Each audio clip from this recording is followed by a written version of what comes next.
Hi అండి. Welcome to my channel. ముందుగా వీడియోలోకి వెళ్ళే ముందు ఎవరైనా ఫస్ట్ టైం ఛానల్ చూస్తున్న వాళ్ళు ఉంటే ఛానల్ని సబ్స్క్రైబ్ చేసుకొని పక్కనే ఉన్న బెల్ సింబల్ని యాక్టివేట్ చేసుకోండి. అలాగే వీడియోని చివరి వరకు చూసి లైక్ చేసి సపోర్ట్ చేయండి. ఇవాల్టి వీడియోలో అయితే బయట బిర్యానీ తెచ్చుకున్నప్పుడు షేర్వా ఇస్తారు కదా, ఆ షేర్వా రెసిపీని ఇంట్లోనే ఎలా ప్రిపేర్ చేసుకోవచ్చు అనేది చూపిస్తానండి. చేసుకోవడం అయితే చాలా సింపుల్ అండి. వీడియోని అయితే స్కిప్ చేయకుండా చూడండి, అప్పుడే మీకు క్లియర్గా అర్థమవుతుందన్నమాట. ఫస్ట్ షేర్వా చేసుకోవడం కోసం ఒక 3 మీడియం సైజ్ ఉల్లిపాయలు తీసుకొని వాటిని ఇంట్లో మనం పొటాటో స్లైస్ని గ్రేట్ చేసుకుంటాం కదా, దాంతో ఉల్లిపాయల్ని ఇలా సన్నగా గ్రేట్ చేసి పెట్టుకోండి. ఇప్పుడు గ్యాస్ పైన ఒక ప్యాన్ పెట్టుకొని 3 టేబుల్ స్పూన్ల దాకా ఆయిల్ వేసుకోవాలి. ఆయిల్ హీట్ అయిన తర్వాత గ్రేట్ చేసి పెట్టుకున్న ఉల్లిపాయలు వేసుకొని మంటని మీడియం టు హై ఫ్లేమ్లో అడ్జస్ట్ చేసుకుంటూ ఉల్లిపాయలు బ్రౌన్ కలర్ వచ్చేంత వరకు ఫ్రై చేసుకోవాలి. కొద్దిసేపటికి ఉల్లిపాయలు అయితే ఇలా కలర్ చేంజ్ అయిపోతాయి. ఈ వీడియో మొత్తం కొద్దిగా షేక్ అవుతూ ఉంటుందండి. ట్రైపాడ్ విరిగిపోవటం వల్ల ఒక చేత్తో ఫోన్ పట్టుకొని ఇంకొక చేత్తో వీడియో తీసుకుంటూ ఉన్నాను అనమాట. కొన్ని క్లిప్స్ అయితే ఇంట్లో వాళ్ళని తీయమంటే ఇలా తీశారనమాట. ఆనియన్స్ ఇలా బ్రౌన్ కలర్లోకి వచ్చిన తర్వాత అన్నింటిని తీసుకొని స్ట్రైనర్లో వేసుకొని పైనుంచి గరిటెతో ఇలా ప్రెస్ చేయండి. ఎక్స్ట్రా ఆయిల్ ఏమన్నా ఉంటే అది మొత్తం స్ట్రైన్ అయిపోతుందండి. ఇప్పుడు ఒక మిక్సీ జార్ తీసుకొని అందులో 1 ఇంచి చెక్క, ఒక 3 లవంగాలు, 1 స్పూన్ సోంపు, 1 స్పూన్ ధనియాలు, 1 స్పూన్ జీలకర్ర, ఒక 2 యాలక్కాయలు వేసుకొని వీలైనంత ఫైన్ పౌడర్ లాగా మిక్సీ పట్టేసుకోవాలి. ఇప్పుడు అదే మిక్సీ జార్లో వేయించుకున్న బ్రౌన్ ఆనియన్స్, ఒక 3 మీడియం సైజ్ టమాటాలని ఇలా ముక్కలుగా కట్ చేసుకొని వేసుకోవాలి. అలాగే ఒక పచ్చిమిరపకాయ, కొద్దిగా కొత్తిమీర, కొద్దిగా పుదీనా, ఇంకా ఒక 10 దాకా వెల్లుల్లి రెబ్బలు, 1 ఇంచి అల్లం, 1 స్పూన్ ఉప్పు, కొద్దిగా పసుపు వేసుకొని అలాగే ఒక 10 జీడిపప్పు పలుకులు వేసుకొని ఫైన్ పేస్ట్ లాగా మిక్సీ పట్టుకోవాలండి.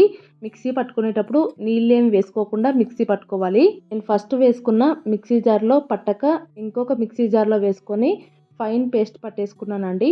ఇప్పుడు మనం ముందుగా బ్రౌన్ ఆనియన్స్ వేయించుకున్నాం కదా, అందులో ఉండే ఆయిల్ని మళ్ళీ హీట్ చేసుకొని మిక్సీ పట్టి పెట్టుకున్న పేస్ట్ని అయితే ఆయిల్లో వేసుకోవాలి.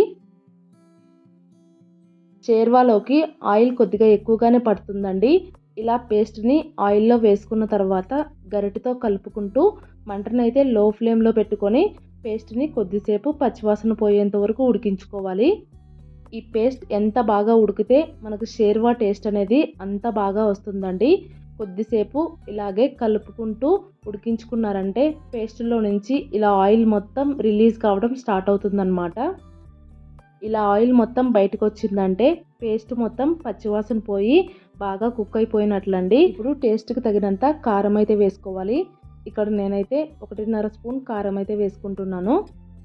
ఇలా కారం వేసుకున్న తర్వాత కారాన్ని కూడా పేస్ట్తో పాటు కొద్దిసేపు మగ్గనివ్వండి. కారం వేసుకున్న తర్వాత ఇంకొద్దిసేపు మగ్గించుకున్నారంటే మళ్ళీ పేస్ట్లోంచి ఆయిల్ బయటకు వస్తూ ఉంటుందండి. ఇప్పుడు అందులో గ్రేవీకి తగినంత నీళ్ళు అయితే వేసుకోవాలి. నీళ్ళు ఒకేసారి ఎక్కువగా వేసుకోకుండా కొద్దిగా నీళ్లు వేసుకుంటూ కన్సిస్టెన్సీ చెక్ చేసుకుంటూ మళ్ళీ వేసుకోండి. నేనైతే ఇక్కడ ఫస్ట్ ఒక గ్లాస్ నిండా నీళ్లు వేసుకొని కలిపేసుకున్నానండి. గ్రేవీ అయితే కొద్దిగా చిక్కగా అనిపించిందనమాట. ఇంకొద్దిగా నీళ్లు వేసుకొని కలుపుకుంటూ ఉన్నాను. మనకు షేర్వా ఏ కన్సిస్టెన్సీలో ఉంటుందనేది ఒక ఐడియా అయితే ఉంటుంది కదండి.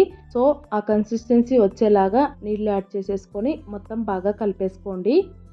ఫైనల్గా ఒకసారి ఉప్పు చెక్ చేసుకొని ఒకవేళ సరిపోకపోతే ఇంకొద్దిగా ఉప్పు వేసుకొని ఒకసారి కలిపేయండి. ఇలా కలిపేసిన తర్వాత మూత పెట్టేసి మీడియం ఫ్లేమ్లో షేర్వాని కొద్దిసేపు ఉడకనివ్వండి. ఇలా ఉడికే టైంలోనే అందులోనే ఒక చిన్న బెల్లం ముక్క వేసుకోండి. ఇలా బెల్లం ముక్క వేసుకోవటం వల్ల టేస్ట్ అనేది బ్యాలెన్స్ అవుతుందన్నమాట.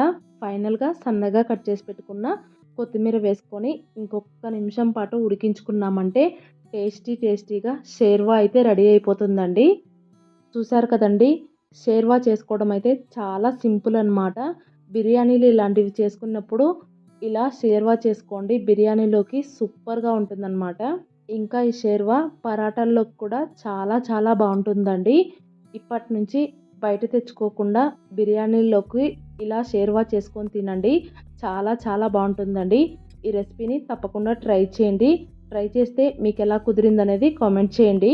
అలాగే ఈ వీడియో మీకు నచ్చినట్లయితే లైక్ చేయండి, షేర్ చేయండి. కొత్తగా చూస్తున్న వాళ్ళు సబ్స్క్రైబ్ చేసుకొని సపోర్ట్ చేయండి. Thank you.